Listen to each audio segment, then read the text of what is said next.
Proceed.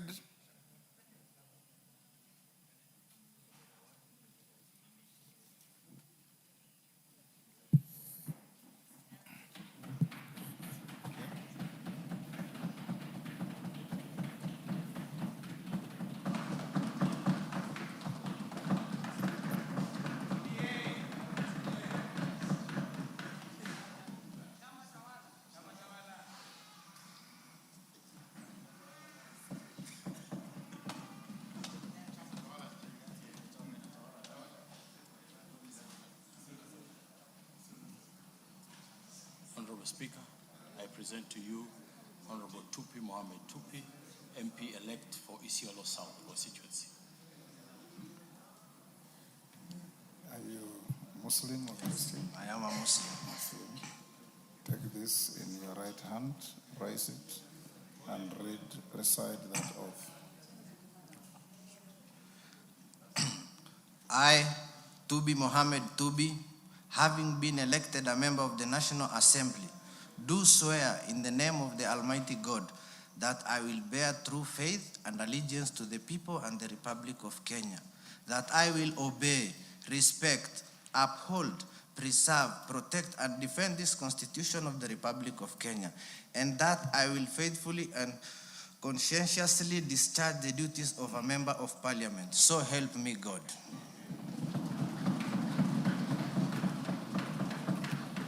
Congratulations. Thank you very much, Mr. Speaker. You may proceed now to sign to your oath of office.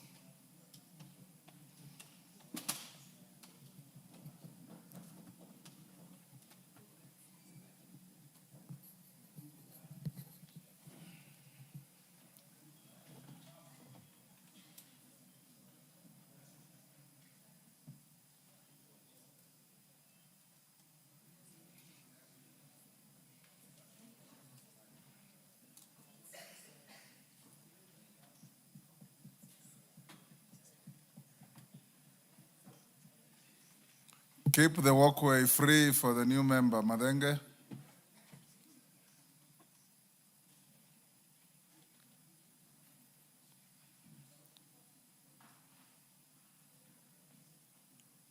Those are the instruments with which you'll be working for the people who elected you, this House, and the Republic of Kenya.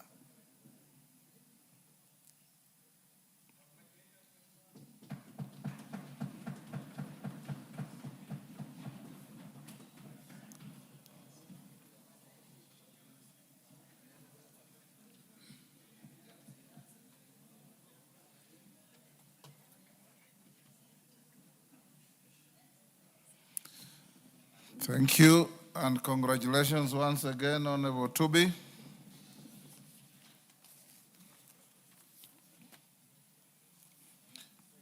Before we call the next order, honorable members, we have in the Speaker's Gallery Senior Chief Koinange Girls School from Kiambaa, Kiambu.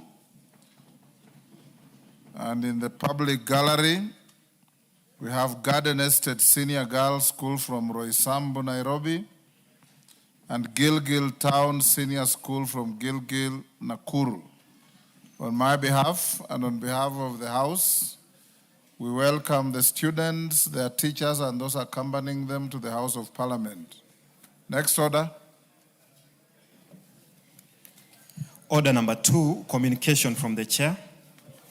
Order number 3, messages. Order number 4, petitions. Members on their feet, take your seats. Makali Mulu, take your seats.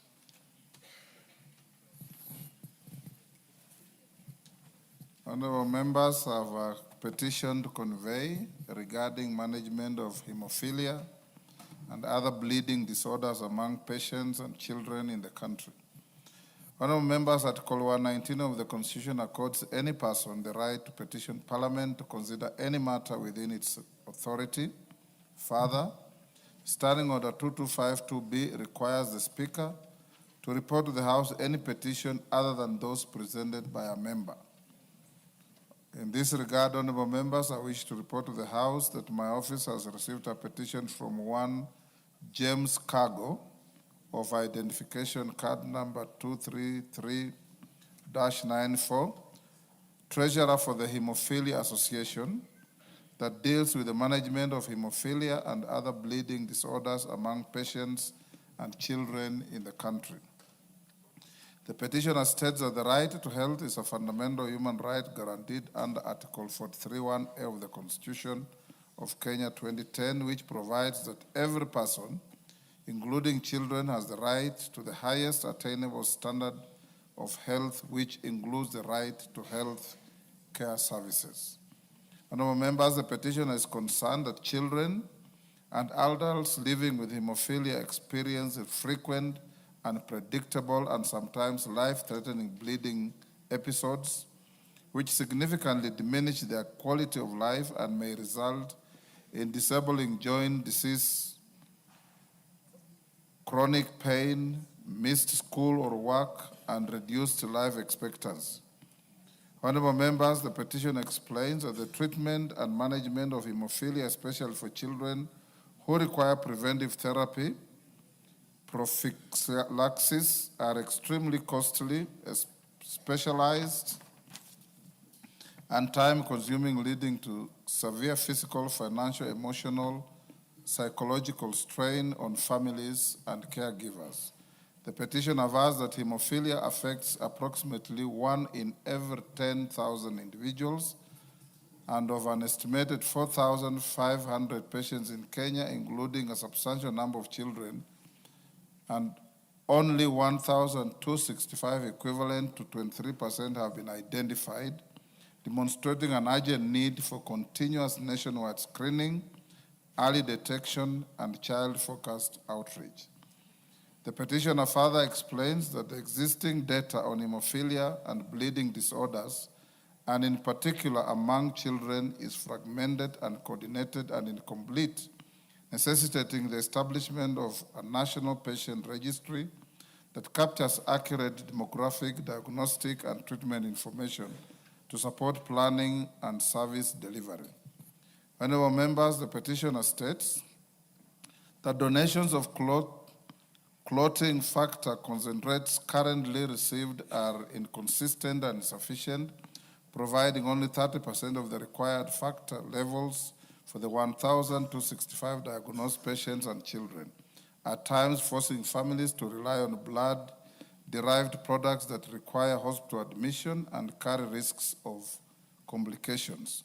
The petitioner is concerned that the existing donation program supplying clotting factor concentrates has a 70% deficit and is expected to end within 2 years, creating a looming treatment crisis that will particularly endanger children who rely on prophylactic factor replacement to prevent life-threatening bleeds.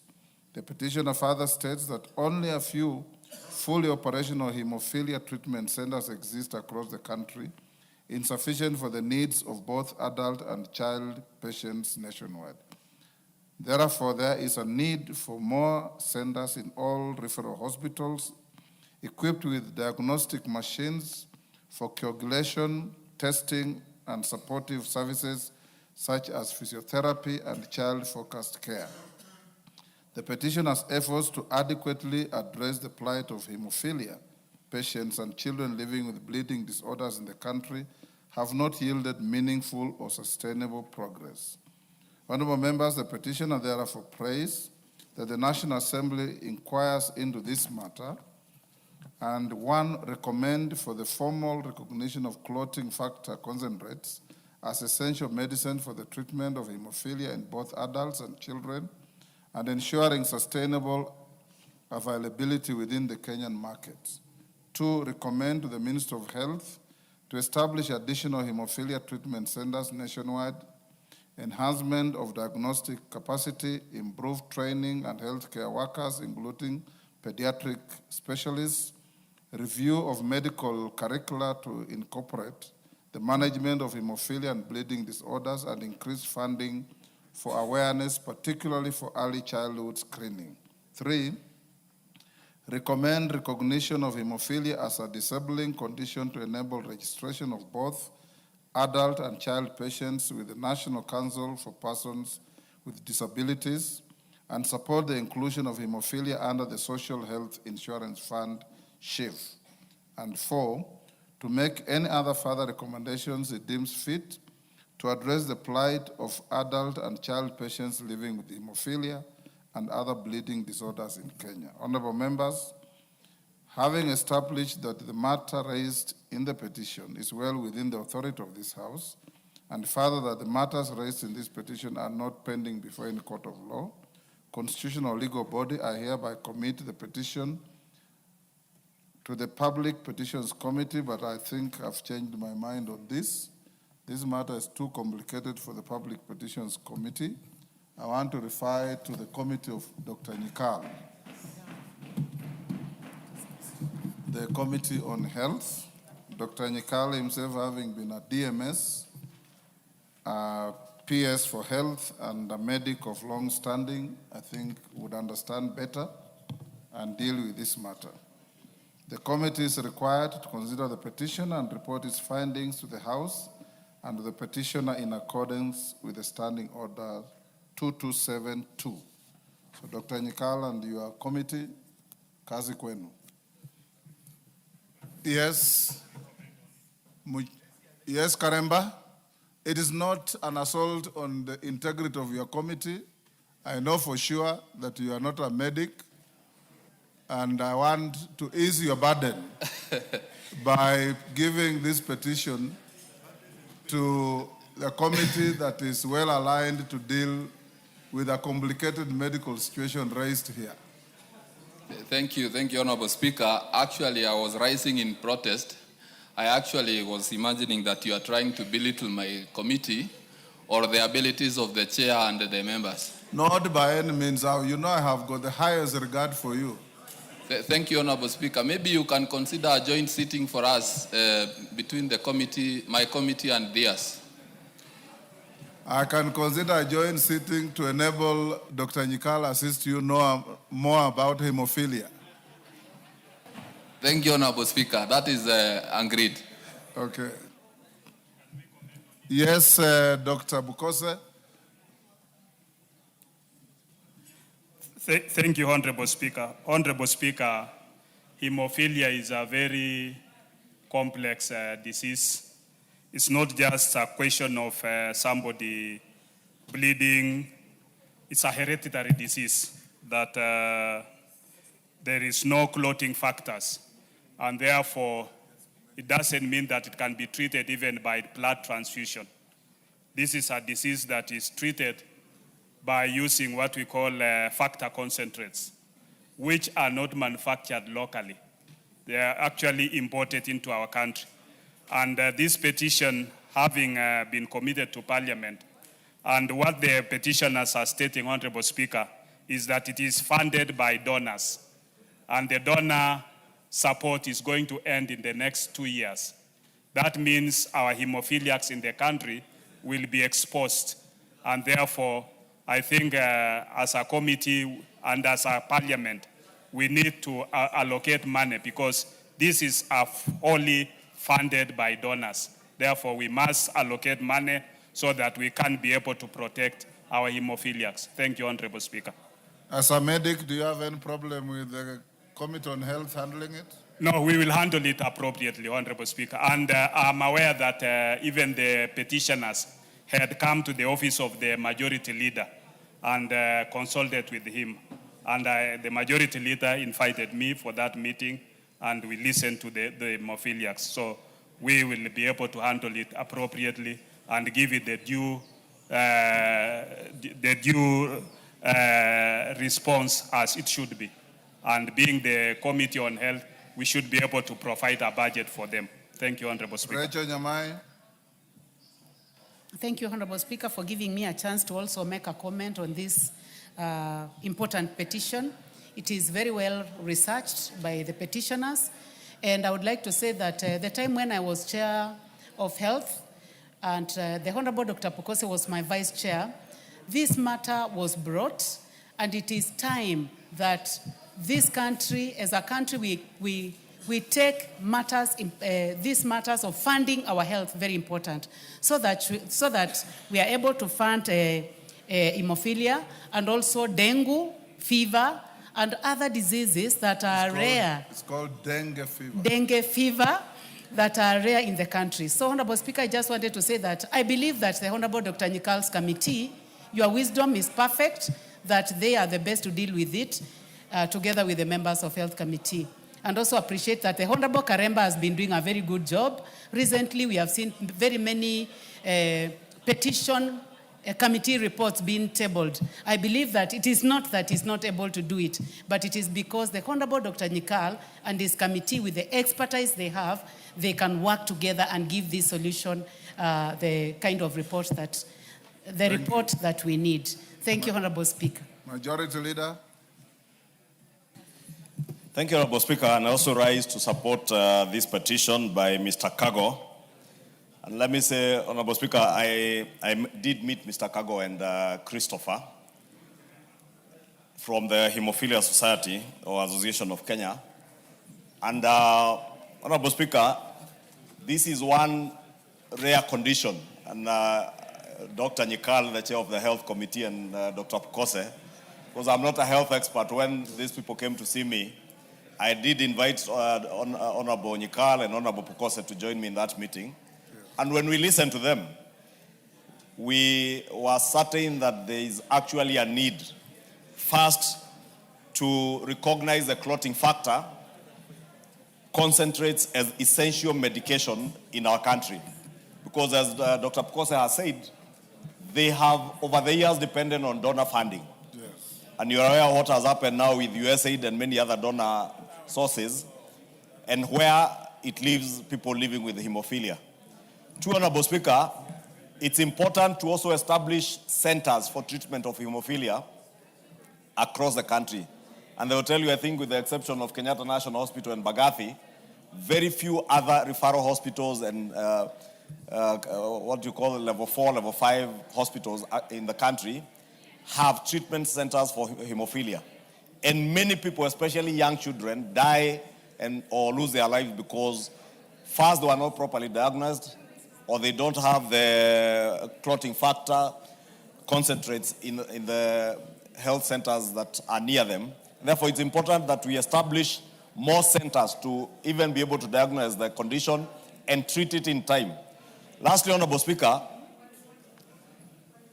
under the Social Health Authority or Social Health Insurance Fund, it is important that we recognize this as a condition that would need more support than the usual care, ordinary medical care, because it's a very disabling condition, Honorable Speaker. When I sat with these gentlemen and listened to them, children are unable to go to school, even adults. At times you can wake up in the morning and you can't function normally. And therefore, it's a very disabling condition, and there is need to recognize it as a disabling condition so that they have further cover over and above the normal cover under the Social Health Insurance Fund, and probably even to encourage other insurance companies, private medical cover insurance companies, to give them additional cover for those who can afford to pay for additional cover with some sort of disability cover to be able to get that. Honorable Speaker, I hope Dr. 𝐍𝐀𝐈𝐎𝐍𝐀, since together with Dr. 𝐾𝐒𝐒 listened to them, even ahead of this petition, they will move their committee to support them, and even move the ministry to allocate more funds from our budgetary support to make sure that we are supporting them, just like we do with many other diseases like HIV, AIDS, malaria, and other disabling diseases, Honorable Speaker. Lastly, Honorable Speaker, let me give comfort to Honorable Karemba that, as you said in your response to him, you are not in any way taking over his work in the Petitions Committee, but this being a very I don't know how to describe it. Technically complex. Specialized, technical and specialized area. Yes. I think it is better done by our medics under the able leadership of the former Director of Medical Services, Dr. 𝐍𝐀𝐈𝐴𝐍𝐀, and a very good doctor in Dr. 𝐾𝐒𝐒, and the many other doctors, including Professor Jaldesa. I know even as much as his specialties in other matters. he's a medical doctor who will be of use in this area. Honorable Speaker, I thank you. Thank you. Dr. 𝐀𝐒𝐒𝐄. Thank you, Mr. Speaker. This is a very competent petition, Mr. Speaker, and very important, and we take note of it. And if necessary, we'll actually work with the other committee, because, Mr. Speaker, the petitioner has actually looked in all the broad areas of this issue. This includes very many areas, blood transfusion issues that we assist on. Now we actually transfuse people whole blood, which goes with the concentrate that the patients don't need. It also has touched the area of health insurance, and this can go under the critical care and chronic illness emergency fund. It also looks at the area of disability, which we have to look at also, and it also looks at the area of these people being part of the indigents. So it's a broad area, and we are going to work on it. We hope that by the time we come back from the recess, we should be able to table a report. Thank you, Mr. Speaker. Thank you, Dr. 𝐀𝐒𝐿. Next order. Order number 5, papers. Majority Leader. Owen Bayer. Yes. Thank you, Honorable Speaker. Honorable Speaker, this afternoon, I beg to lay the following papers on the table of the House today, Thursday, 5th March 2026. Reports of the Auditor General on financial statements for the year ended 30th June 2025 and certification therein respect of 1. Atwana Vocational Training Center, Bondo Teachers Training College, Chepalungu Technical Training College Institute, Cherangani Technical and Vocational College, Clinical Officers Council, East Africa Skills Transformation and Regional Integration Project IDA credit number 6334, KE State Department for Roads, Fire Technical and Vocational College Tana River, Garsen Technical and Vocational College, Health Records Information Managers Board, Itamera Technical and Vocational Center, Jaramogi Oginga Odinga Teaching and Referral Hospital, Kagwampungu Vocational Training Center, Karicho Vocational Training Center, Kenya Biovax Institute Limited, Kenya Fisheries Service, Kenya Institute of Curriculum Development, Kericho Teachers Training College, Kianjai Vocational Training College, Kianganguru Vocational Training Center, Kipsinende Technical and Vocational College, Kiroone Vocational Training Center, Laikipia East Technical and Vocational College, Laikipia West Technical and Vocational College, Masai Mara Technical and Vocational College, Magarini Technical and Vocational College Kilifi, Merti Technical and Vocational College, Molo Technical and Vocational College, Mwarondu Technical and Vocational Center, Muitera Vocational Training Center, National Cereals and Produce Board Staff House Mortgage Fund, National Industrial Training Authority Staff Mortgage and Car Loan Scheme, 33 North Hor Technical and Vocational College, 34 Nuclear Power Energy Agency Staff Car Mortgage Loan Scheme Fund, Nyakach Technical and Vocational College, 36 Postal Corporation of Kenya, 37 Ruri Vocational Training Center, 38 Samburu Technical and Vocational College, 39 Theta Vocational Training Center, 40 Turkana North Technical and Vocational College, 41 Ugenya Technical and Vocational College, 42 Ulinzi Prime Health Services Fund, 43 Unclaimed Financial Assets Authority, 44 United Democratic Movement, and 45 Weru Technical and Vocational College, Kilifi. I thank you, Honorable Speaker, and I beg to lay. Thank you. Next. Next order. Order number 6, notices of motion. Rahab Mukami. Thank you, Honorable Speaker. Honorable Speaker, I rise to give a notice of motion, mandatory guidance and counseling program in all primary and secondary schools in Kenya. That aware that learners in primary and secondary schools across the country are increasingly exposed to social, psychological, and behavioral challenges, including drug and substance abuse, indiscipline, school unrest and academic and performance, noting that there has been a disturbing rise in case of sexual violence against children, including incidents where minors are abused or killed by individuals known to them, including relatives and caregivers, thereby exposing learners to trauma and long-term psychological harm. Further noting that many learners come from homes affected by domestic violence, family instability, economic hardship, and other social pressures that adversely affected their emotional well-being. Safety and concentration in schools concerned that guidance and counseling services in most primary and secondary schools remain informal, inadequately structured, and under-resourced with no standardized national framework to ensure professionalism, accountability, and effective delivery. Appreciating that structured psychosocial support, life skills training, children protection, awareness and intervention during formative years are critical in safeguarding learners, strengthening resilience, promoting discipline, and improving academic outcome. This House, therefore, resolves that the government, through the Ministry of Education, introduces a mandatory, structured, and timetabled guidance and counseling program in all primary and secondary schools in Kenya. Develops and implements a national policy framework providing for the recruitment, accreditation, and deployment of professionally trained school counselors. Integrate mental health education, child protection awareness, personal safety and training, and life skills development into the school's curriculum. Allocate adequate resources to support counseling services in schools, and establishes clear coordination and referral mechanism between schools, child protection institutions, and relevant government agencies to ensure effective safeguarding of learners. Thank you, Honorable Speaker. You have a second one? Yes, Honorable Speaker. A report of the Kenya delegation to the third ordinary session of the 6th Parliament of the Pan-African Parliament. Honorable Speaker, I beg to give notice of the following motion that this House notes the report of the Kenya delegation to the third ordinary session of the 6th Parliament of the Pan-African Parliament laid on the table of the House on Thursday, 19th February 2026. Thank you, Honorable Speaker. Soda. Order number 7, questions and statements.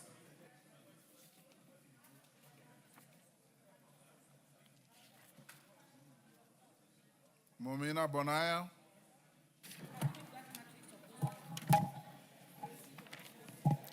Thank you, Speaker. Honorable Speaker, pursuant to Standing Order 44-2C, I rise to request for a statement from the Chairperson of the Departmental Committee on Administration and Internal Security regarding the abduction of one Mr. 𝐍𝐀𝐄 Lubo. Honorable Speaker, Mr. 𝐍𝐀𝐄 Lubo of ID number starting with 30 and ending with 40 was abducted on Friday, 19th December 2025 at approximately 1:04 p.m. in Isiolo town by unidentified civilian men driving a Toyota Probox motor vehicle. Information obtained by the family following scrutiny of CCTV footage from nearby premises indicates that the vehicle registration number is suspected to bear the prefix KDP.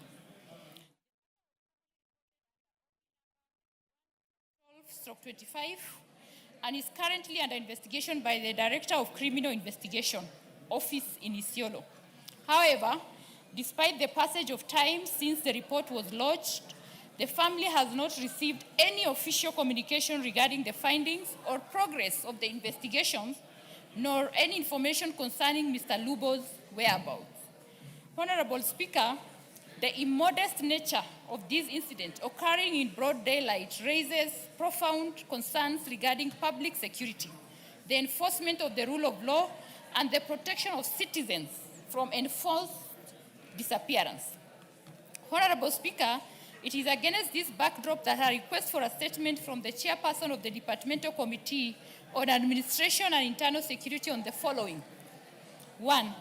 The current status and preliminary findings of the investigations undertaken by the Director of Criminal Investigation into the abduction of Mr. 𝐍𝐀𝐄 Lubo, including verification and tracing of the suspected motor vehicle registration details.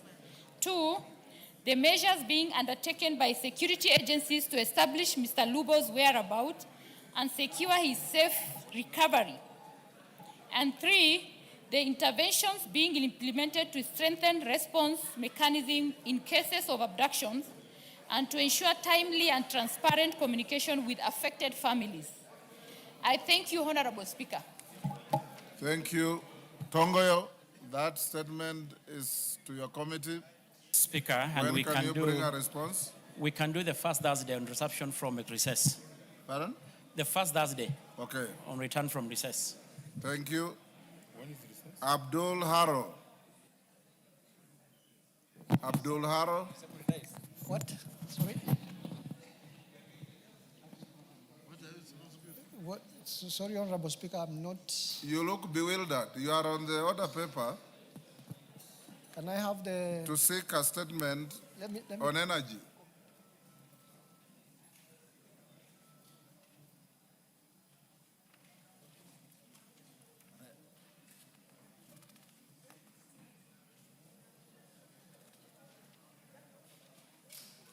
While Haro is organizing himself, Lydia Haika.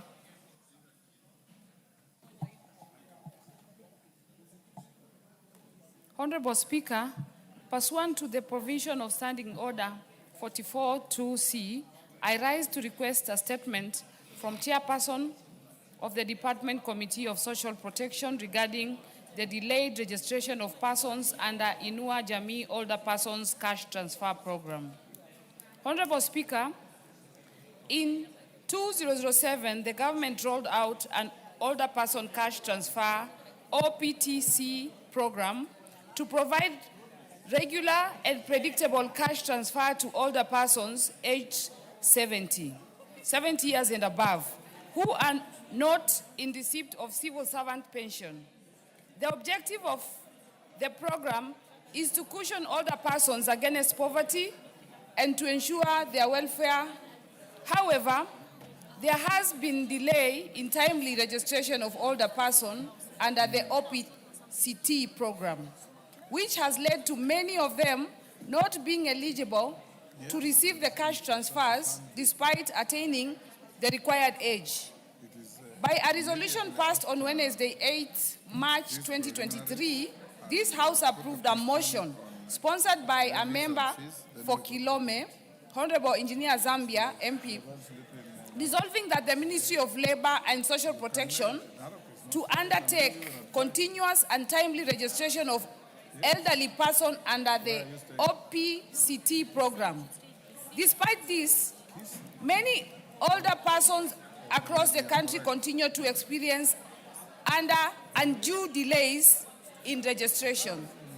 Honorable Speaker, it is against this background that I request for a statement from the chairperson of the Department Committee of Social Protection on plans by the Ministry of Labor and Social Protection to ensure timely registration of elder persons who have attained the age of 70 years under the OPCT program, including measures to prevent future delays. I thank you, Mr. Speaker. Thank you. And on the same breath, Mr. Speaker, if you can allow me to pass my condolences to the family of Ngeno. I will Mr. not. Speaker. Order. You are out of order.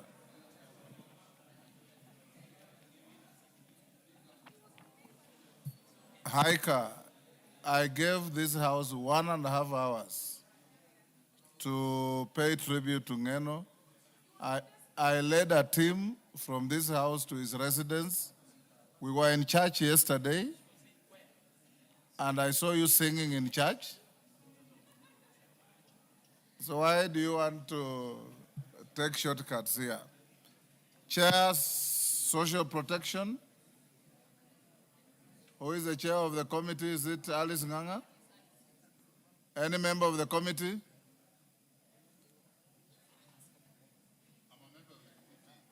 Yes, Honorable Koyo, tell your chair and your committee to bring a response within the first week after recess. That will be done, Your Honor. Thank you.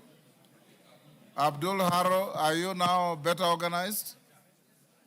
Give Abdul the mic.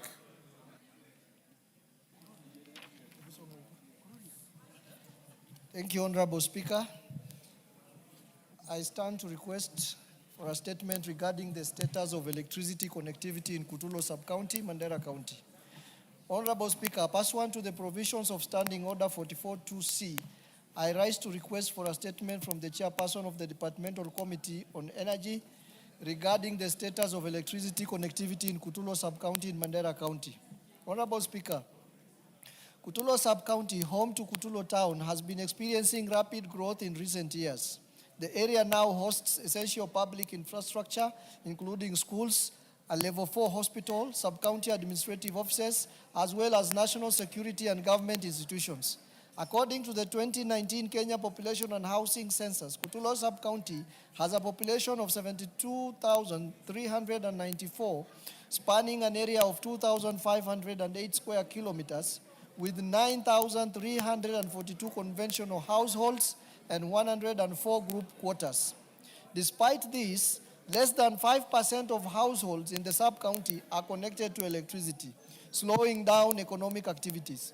Kutulo Sub-County in Mandera County relies on an inadequate and unreliable electricity supply from a small substation in Kutulo, Wajir County, located 4 kilometers away.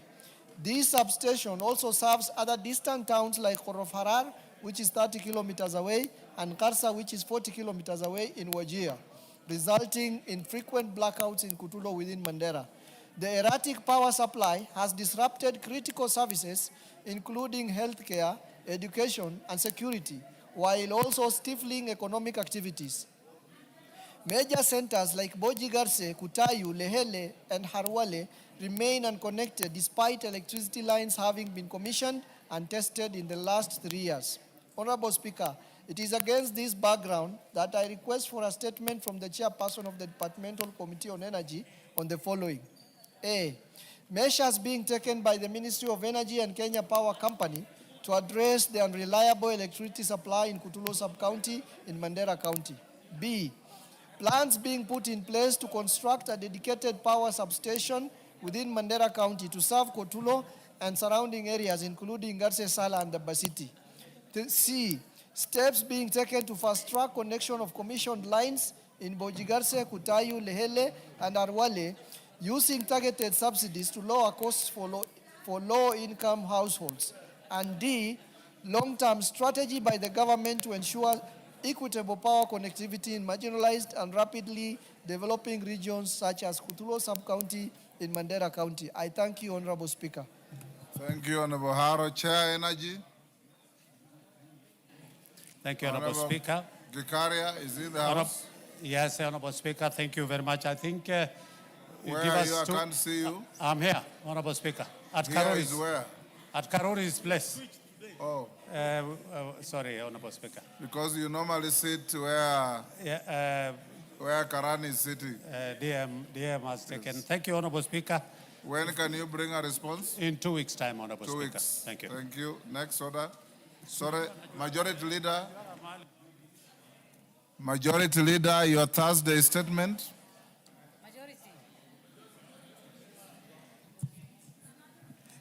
Your Thursday statement. Sorry, Honorable Speaker, I was consulting with the Chair Budget and Trade. Honorable Speaker, the usual Thursday statement pursuant to the provisions of Standing Order 44-2A, I rise to give the following statement on behalf of the House Business Committee. Honorable Speaker, if you can protect me from Honorable Haika behind me. Order, Honorable Haika and the Majority Whip, that Kamkunji is unlawful. They can consult behind. Yes. I rise to give the following statement on behalf of the House Business Committee, which met on Tuesday, 3rd March 2026, to prioritize business for consideration during the week. As members are aware, the House approved the 2026 medium-term debt management strategy, which is linked to the 2026 budget policy statement. And in this regard, the House is scheduled to commence the consideration of the budget policy statement as indicated in today's order paper. Honorable Speaker, with regards to business scheduled for Tuesday next week, the House is expected to consider the following bills at Committee of the Whole House. A, the National Infrastructure Fund Bill 2026, if not concluded today.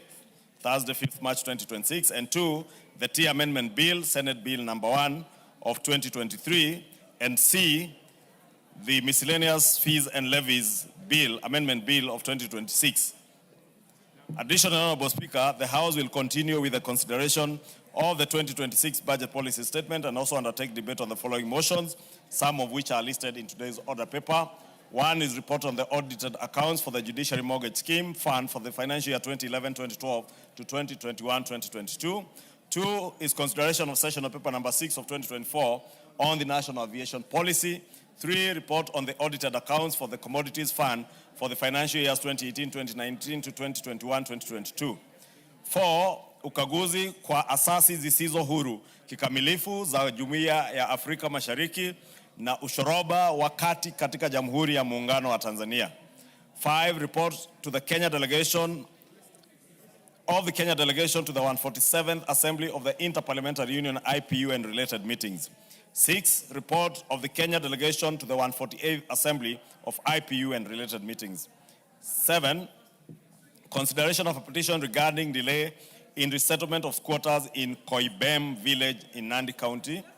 8, the 10th report on the audited accounts of the National Government Constituency Development Fund for the financial years 2016-2017 to 2021-2022.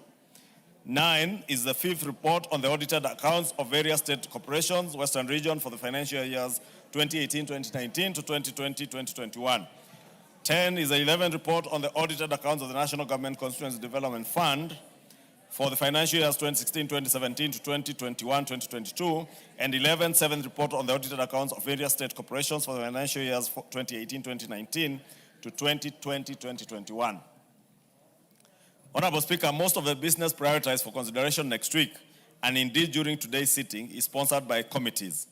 In this regard, I urge chairpersons of the relevant committees to be present throughout the sitting and to patiently wait to move their respective committee reports, even when the House sits until late.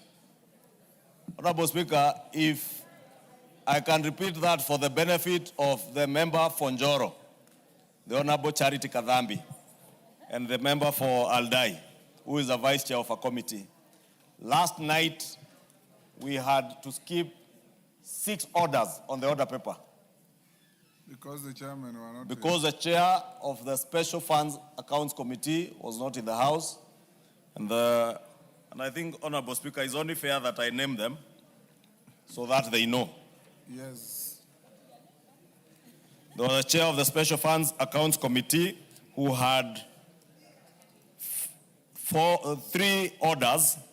The chair of the Transport and Infrastructure Committee, Transport and Public Infrastructure, Honorable 𝐍𝐀𝐄, we dropped business last night because he was not in the House. Neither him, nor the chair, nor any member of his committee. And the chairperson, Decentralized Funds Committee, and the chairperson, Public Investments Committee on Governance and Education. The Deputy Speaker, Honorable Speaker, had to drop all that business last night because none of the chairs, their vice chairs, or any member of their committees were in the House. And Honorable Speaker, as you indicated, now with the budget policy statement being before us, even after the short recess, budget-related business will be prioritized. So chairs of committees, if your business is not considered now, you will stand out to be the losers. So be in the House. Honorable Speaker, it is expected that next week, the Departmental Committee on Finance and National Planning will table its report on the consideration of sessional paper number 3 of 2025 on the partial divestiture in Safaricom PLC by the Government of Kenya. This sessional paper will also form part of priority business that is expected to be considered by the House next week, alongside the Division of Revenue Bill of 2026. The House may recall that on Thursday, 19 February 2026, I implored on members representing the National Assembly in mediation committees to engage their Senate counterparts on fast-tracking pending mediation processes.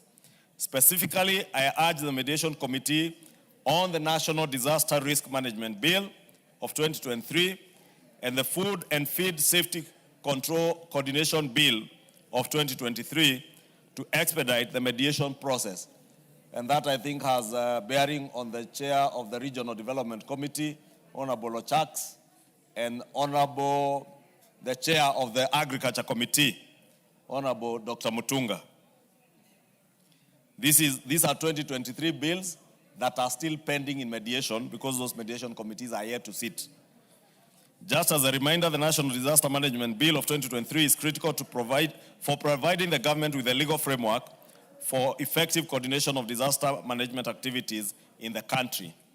Further, the Food and Feed Safety Control Coordination Bill of 2023 is key for ensuring coordinated control of food and feed safety to guarantee the supply of safe food and feed to consumers. Finally, Honorable Speaker, in accordance with the provisions of Standing Order 42A5 and 6, I wish to convey that the Prime Cabinet Secretary and Cabinet Secretary for Foreign and Diaspora Affairs will appear before the House on the afternoon of Wednesday, 11th March 2026, to provide a report on the status of implementation of the Interagency Technical Committee report on the review of designated hardship areas and payment of hardship allowance in the public service. Honorable Speaker, I hope those members who have been raising questions on hardship areas, be it for our teachers or the police or other public servants, will be here on Wednesday afternoon when the Prime Cabinet Secretary appears in the House on that matter. In conclusion, Honorable Speaker, the House Business Committee will reconvene again on Tuesday, 10th March 2026, to schedule business for the rest of the week. I now wish to lay this statement on the table of the House. Thank you. Thank you, Honorable Majority Leader. Honorable members, before the next order. Honorable Mulyungi, you are out of order.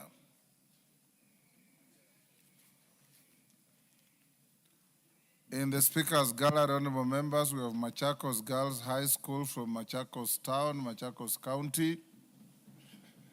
In the public gallery, we have Karaini Senior School from Kirinyaga Central, Kirinyaga.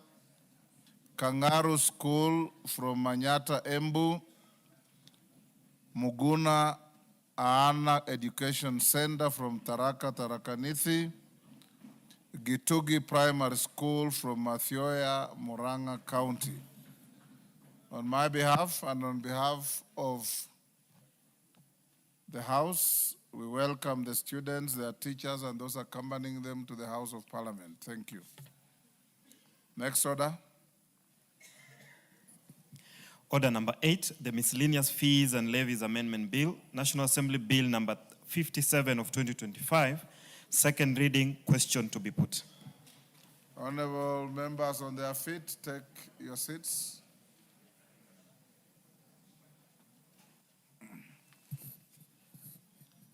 Honorable members, I'll now put the question at order number 8. Order, Honorable Pukose.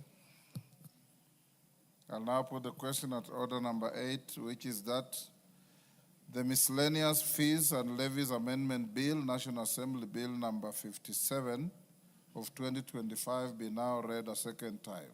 As members of that opinion say aye. Will those of the contrary opinion say nay? The ayes have it. Next order. A bill for an act of Parliament to amend the Miscellaneous Fees and Levies Act and for connected purposes. Yes. Thank you. Next. Order number 9, Committee of the Whole House. Honorable members, will you be upstanding?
Honorable members, we are in the Committee of the Whole House to consider the National Infrastructure Fund, National Assembly Bill number 1 of 2026.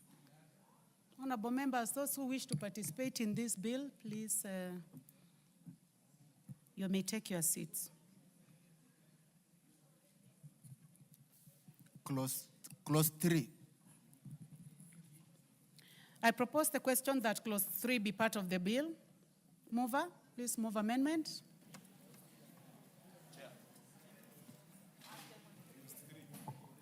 Honorable Speaker, I beg to move that clause 1 be amended by deleting the words "and shall come into operation as such a day as the Cabinet Secretary may by notice in the Gazette Chair. appoint."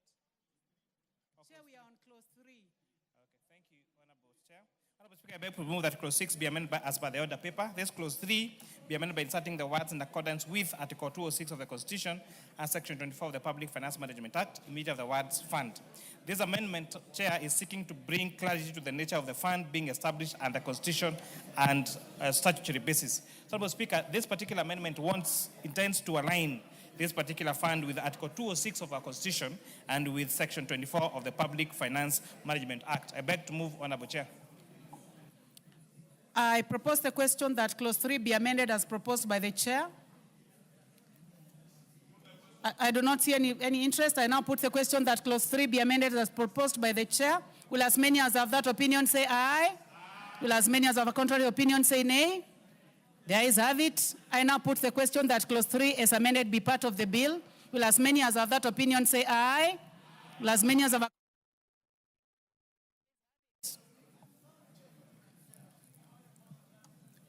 Clause 4. I propose the question that clause 4 be part of the bill. Mover, you have an amendment? Yes, Honorable Chair. Honorable Chair, I beg to move that clause 4 be amended as per the order paper. That this clause 4 is amended in paragraph A by deleting the words "critical infrastructure," including national highways and railways network, air and seaports, electricity generation, transmission and distribution, water reservoirs, irrigation, agribusiness infrastructure, and substituting therefore with the words "national infrastructure." Honorable Chairperson, this particular amendment is meant to make sure that the functions being given to the National Infrastructure Fund do not become the same as those provided for by counties, so that it aligns with Schedule 3 and 4 of our Constitution. I beg to move, Honorable Chairperson. Thank you. I propose the question that clause 4 be amended as proposed by the chairman.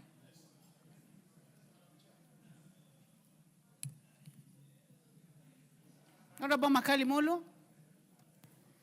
Yeah, thank you, Madam Chair. Madam Chair, I've looked at this amendment, and I've also looked at clause 2.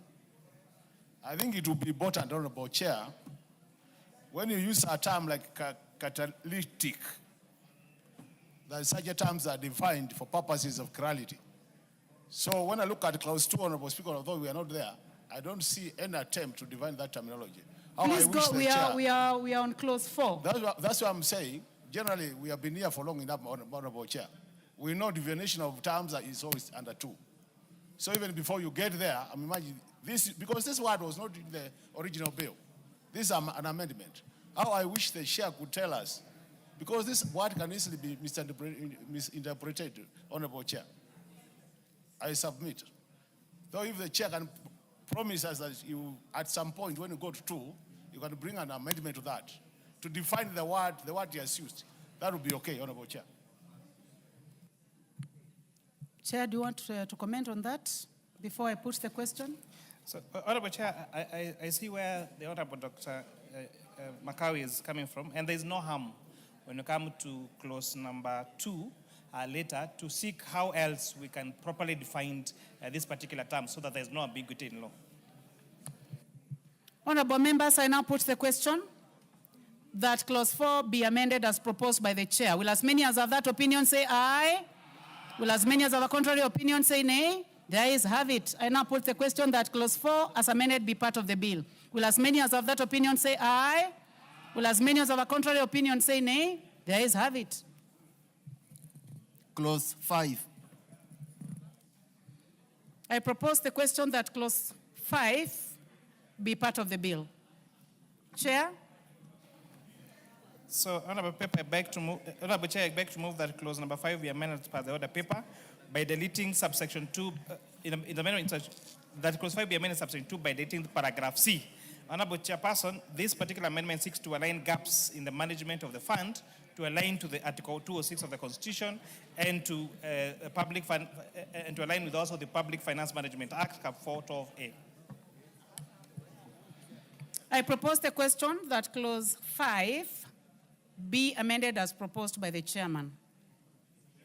I now put the question that clause 5 be amended as proposed by the chairman. Will as many as of that opinion say aye? Will as many as of a contrary opinion say nay? The ayes have it.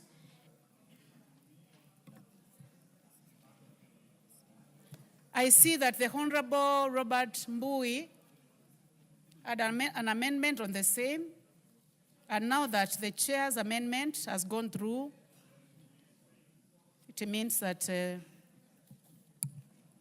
amendment is carried. Honorable Mbui's amendment falls. So now I put the question that clause 5 as amended be part of the bill. Will as many as of that opinion say aye? As many as of contrary opinion say nay? The ayes have it. Clause 6. I propose the question that clause 6 be part of the bill. Chair.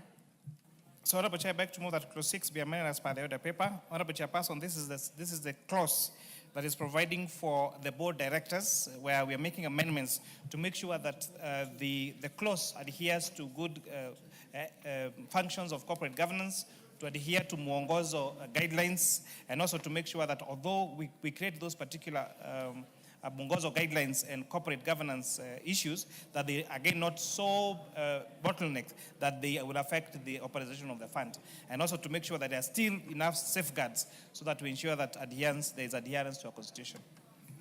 Thank you. I believe that you have prosecuted subclause 1 and 2.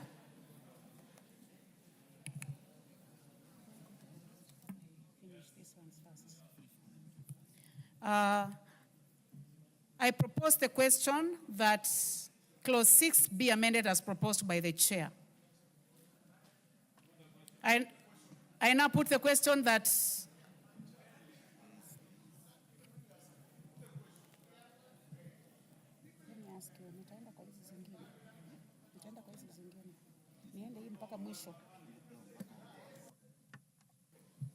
I propose the question that clause 6 be amended as proposed by the chair. Will as many as of that opinion say aye? Will as many as of a contrary opinion say nay? The ayes have it. We have a proposed amendment by the Honorable Onesmus Ngogoyo. You may proceed with your amendment. Thank you, Chair. I wish to move an amendment that clause 6 of the bill be amended in subclause 3 and insert the word upon approval of the National Assembly immediately after the word gazette.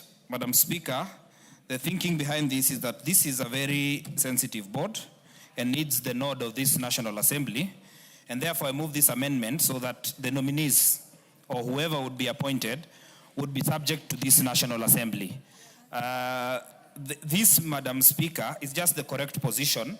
And remember, this is not just any other board. This is where we are investing in as a country. And therefore, I wish to move that amendment so that, Madam Speaker, we may be able to subject these nominees to the Public Parliamentary Approval Act. Thank you, Madam Speaker. Thank you. I propose the question that clause 6 be amended as proposed by the Honorable Ngogoyo. Chair. So Honorable Chairperson, although the proposal by Honorable Ngogoyo would be reasonable for some particular boards, but remember the only reason why we have these directors, these 7 board members in the infrastructure fund, is to bring expertise. In fact, later you'll see that they only sit like twice a year. These are not board members that will run the day-to-day running of this particular fund. And therefore, just like all the other board members that you have for other entities that don't need approval by this House, I think that it would be too prescriptive and too tedious for those board members to be approved, to have to come to this House for approval. And therefore, that is not necessary, Honorable Chairperson. The Majority Leader. Chair, I agree with the chair and I want to pose that amendment because the constitutional principle is for state officers, not public officers, to be approved by Parliament. And there is no other board except one, which I don't want to name here for obvious reasons. But Ngogoyo named it here. That, and if you want to name, I can name only NGCDF that is approved by the House. No other board member, KRA, even SHA, the Social Health Authority, which we enacted the law here. There is no such other provision in the law. And therefore would be setting a very dangerous precedent if we were to go that. I therefore oppose. The Honorable Pukose.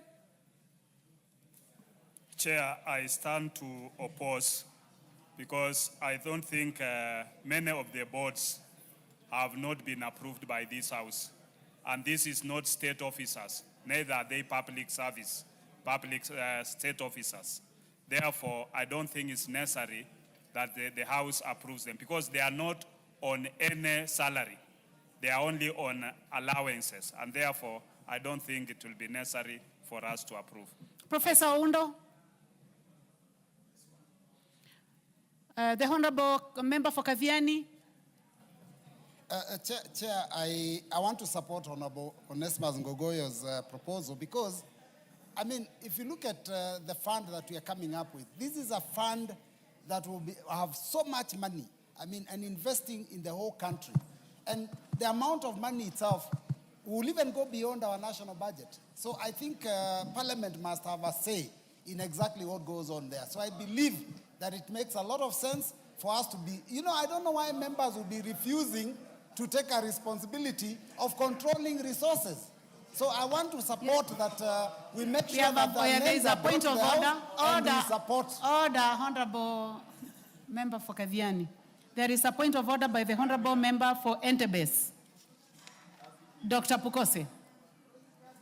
Chair, I don't think it's true that the member for Kathiani is saying Parliament has no role, because Parliament is an oversight body, and we will also look at the audited accounts of this organization. And the PIC will also be able to look at day-to-day investment in terms of this organization. So I don't think Parliament has no role. The chair has a point of order? Or it was the majority leader? Well, the majority leader takes precedence. We share names with the chair. Honorable Chair, I like the way Robert Mbui presents presentations that he knows are not true, but makes them look true. Because he has just asserted that this fund will have more money than our national budget. Yet he knows in the bill, and he's the one who was reading for me, that there will be money appropriated from the budget. So how could you be appropriating to a fund that has more money than... I mean, even if you want to help Ngogoyo, please base your argument on the truth. The Honorable Farah Maalim. Then I'll put the question, honorable members. Madam Speaker, I also want to oppose this amendment.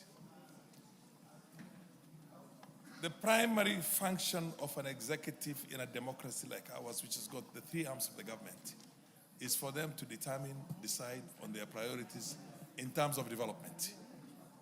And the role of Parliament itself is scrutiny and oversight. If you're going to bring every issue that has got every development that has to be done in the country for Parliament to vote on that, then Parliament will be usurping the role of the executive itself. So I oppose this amendment, and I think the body that's constituted would be able to stand up to the position, because if you want to get a road in Marsabit, and Mbui and many other friends here from the relatively better developed regions of this country would want to overdevelop theirs, we don't have the numbers to oppose it here. Thank you. Or we don't have the numbers to pass it here. So let the executive determine where the priorities are, and let this country be equalized in terms of development. Thank you. Thank you, honorable members. You have really expressed yourselves on this. Now I put the question that clause 6 be amended as proposed by the Honorable Ngogoyo. Will as many as have that opinion say aye? Aye. Will as many as have a contrary opinion say nay? Nay. The nays have it. We have subclause 4. Subclause 4. The chair, you have subclause 4. You have subclause 4 on the same. Order members, the chair has subclause 4, which he has also proposed an amendment. Honorable Chair, I beg to move that, that clause 4 be amended. Honorable Ngogoya almost got us there. Honorable Chair, I beg to move that clause 4 be amended as per the order paper. This is where, Honorable Chairperson, the question of what constitutes an infrastructure fund or what constitutes a Catholic national infrastructure is what is being sought to be defined properly in clause 4, and therefore the committee is proposing an amendment to define that. For the purpose of record, make reference to subclause 4 within clause 6. Okay. You may proceed. Wait a minute, I need to consult a bit. Clause 6. No, in clause 6,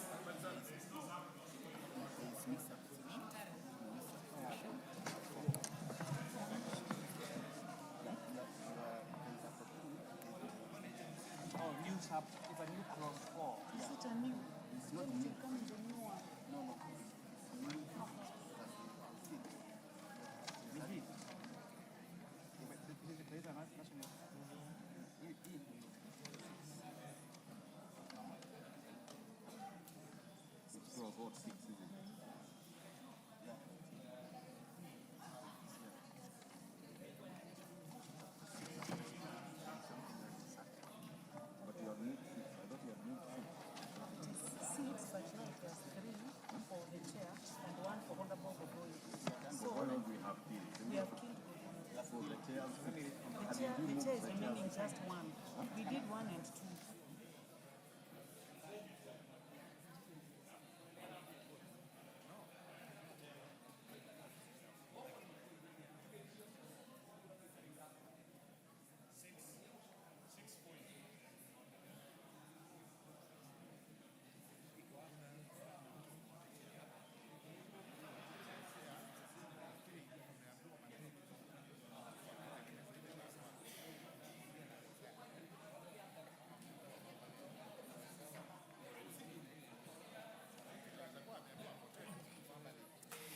Thank you, Honorable Chair. Honorable Chair, I beg to move that we amend clause 6 as per the order paper by inserting a new clause 4.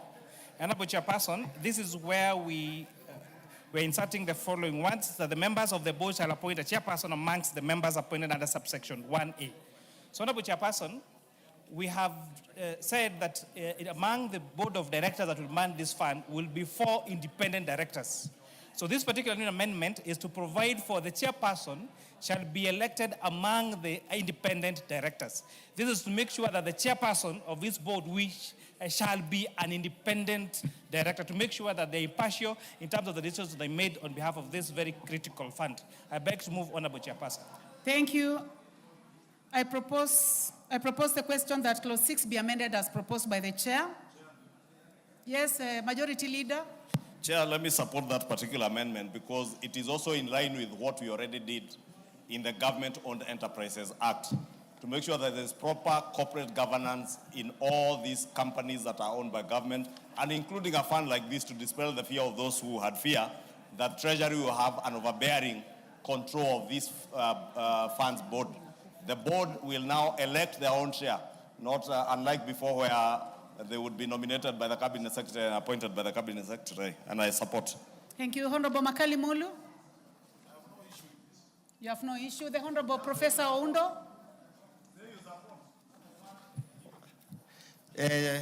Chair, I support, and as I support, Honorable Chair, allow me to commend the committee and the Majority Leader that at least they listened to the concerns we raised, and they have literally done justice to the bill, and we continue doing justice to the bill. May the Almighty God bless you and increase the number of and increase the number of children in your compound. Thank you, Honorable Speaker. There is a point of order by the Majority Leader. You know, Honorable Speaker. What is out of order, Majority Leader? Honorable Speaker, you know, now, Chair, Honorable Undo is learning very well from Honorable Robert Mbui in speaking untruths. You know, we are legislating, Honorable Speaker. And if Honorable Undo listened, and I remember I was reacting to something that had been raised by the Honorable Makali Mulu yesterday or the day before, I did aver that those who had cared to read the committee's report, many of the issues that people were speaking to had already been covered by amendments proposed by the committee, because the committee had done a very rigorous public participation exercise and engaged with stakeholders. And all the issues actually, and I may dispel your fears, Honorable Makali, all the issues you spoke to, the public had spoken to them, other stakeholders had spoken to them, and they were covered by the amendments by the committee. And therefore, the Honorable Oundo is out of order to be saying that we are now listening, because, you know, Honorable Chair, why I'm saying we need to be careful, the things we say here. In 2024, during the finance bill, if you remember, Kenyans told us, do not amend, reject, because Kenyans did not understand the process of lawmaking. That the bill comes, goes for public participation, then amendments come. And we have a duty and an obligation, Honorable Oundo, to keep educating and informing Kenyans that when amendments come, the final product is what matters, not what was. Thank you. You know, the majority leader was on a point of order, so I cannot stop him. You have been mentioned. Honorable Makali Mulu. So what is out of order, Honorable Makali Mulu?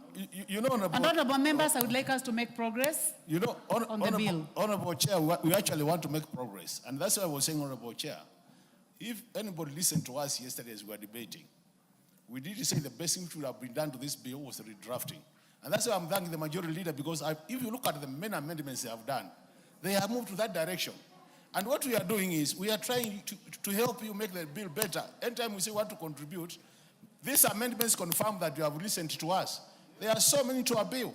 And that's why we are saying give us a chance so that where there are small gaps, we contribute. Thank you. You have made your point. I think that's a positive comment. May I go ahead and put the question? Chair, I don't want to lock you out. Make it quick, Chairman. I'll make it very quick. Honorable Chairperson, went to the members of the public. They cautioned us about members of parliament that are even coming to make their views to the committee. Because they say the members have an opportunity to vote for these decisions when they come to the floor of the House. So I want to say that although I appreciate the kind remarks we made by Dr. Oundo and Professor Makali Mulu, the amendments we brought to this, we're bringing today, are views from the 30 counties that we visited from the members of the public. Because those people don't have a chance to come and vote for these matters at this House. So public participation is not at this House. It happens outside this House. Our work is to vote for the report made by the committee. Thank you, Honorable Chair. Thank you, Chair. I now put the question that Clause 6 be amended as proposed by the Chair. Will as many as of that opinion say aye? Aye. Will as many as of a contrary opinion say nay? The ayes have it. I now put the question that Clause 6 as amended be part of the bill. Will as many as of that opinion say aye? Aye. Will as many as of a contrary opinion say nay? The ayes have it. Honorable members, before we proceed, I would like to recognize students seated in the Speaker's Gallery this afternoon, students from St. Mary's Magdalene Girls from Runyenje's constituency, Embu County. You are welcome to the National Assembly to continue observing proceedings of the House. Clause 7. I propose the question that Clause 7 be part of the bill. Chairman. Thank you, Honorable Chairperson. Honorable Chairperson, I beg to move that Clause 7 be amended as per the order paper. And this is very important, Honorable Chairperson, and this matter also came from debate on Tuesday. But it's very important that, again, I reiterate what I said earlier, that this particular, just for comfort of members, this particular amendment was seeking to, the current bill reads that for you to qualify to be a chairperson of the board or a member of the board, you need to have served in senior management of leadership position for a period of 15 years. So that would have meant that assuming you completed your undergraduate at 23 years of age, like I did, and maybe worked in an entry-level job for 5 years, you'll be 28. And then for you now to go to senior management, you need another 5, you'll become 33, 34. And then for you now to have 15 years of experience in senior leadership, you'll be at least 50 years of age. But we had this being brought up in our public participation. And I want to take this opportunity to thank 2 young Kenyans who appeared before us in both Nairobi County and in Homa Bay County. One, Joyce 𝐍𝐀𝐓𝐈𝐎𝐍𝐀, and one, Jane Achungu, a member of an organization called We Care, which is a young people's advocacy program many many belonging to many membership is university students, and they have always appeared before our committee with very serious proposals. They were the first one to point this out, to point the edges to us, and that's why we accommodated that in our report. And now we are now seeking to amend that to read that for you to be a chairperson or to be a member of the board, you have to have at least 10 years professional experience in infrastructure development, infrastructure finance, project finance, public finance, economics, engineering, risk management, or related field. This at least gives people who have had an experience of at least 10 years a chance to be board members or the chairperson of this particular fund. This recognizes that there are very many young people who are out there doing amazing things, and they don't have to be 50 years of age. They are way less than that, but they are making really shoulders, and they are captains of their field, and therefore those people have an opportunity to contribute as board members, as the chairperson of this very critical fund that will catalytic our infrastructure funds in the country, the National Infrastructure Fund Board. I beg to move, Honorable Chairperson. Thank you. I propose the question that Clause 7 be amended as proposed by the chairman. Any interest in this? Honorable Dr. Pukose? I was trying to look to my left. Chair, as much as I support it, you know, this is a fund that will deal with national infrastructure in areas that we are talking about: national highways, railway networks, air and seaports, electricity generation, transmission and distribution, water reservoirs, irrigation, and agribusiness infrastructure. Now, when you limit it to lawyers, people of finance, public finance, economics, engineering, and related fields, do you mean that doctors are not qualified in this area? Because I tend to think that at times we do a law that favors maybe the drafters, because most of these laws are drafted by lawyers. So you'll find that you are putting there how qualified is a lawyer compared to a doctor in as far as infrastructure or even agricultural field is concerned. Honorable Dr. Pukose, the majority leader says he would like to inform you. Would like to be informed? Yes, you may proceed, majority leader. Honorable Chairperson, I want to inform Honorable Pukose, Dr. Pukose. This is why the law says at the end, risk management or a related field. Because you may be building a level 7 hospital, for instance, or a bioengineering facility to produce medical equipment, and that will require probably a biomedical person. That is why that other last bit is a related field. So doctors, lawyers, software engineers, they're all, even software engineers like Honorable Bowen are included in this. Chairman? Oh, the Honorable Bayer. The Honorable Bayer was ahead of you, Chairman. Yes, thank you.